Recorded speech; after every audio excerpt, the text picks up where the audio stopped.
Okay, here we are going into the boss. So we got the Minigun Boss this time, so it takes 3 shots in the head, directly in the head.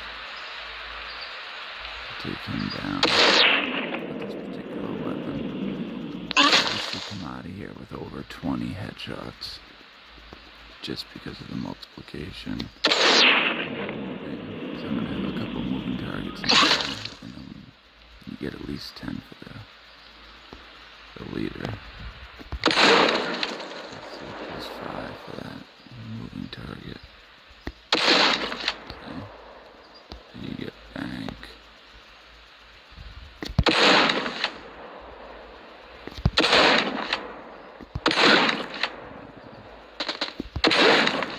We took 2 that time. Pretty good. Great work. 2 headshots, I'll take it.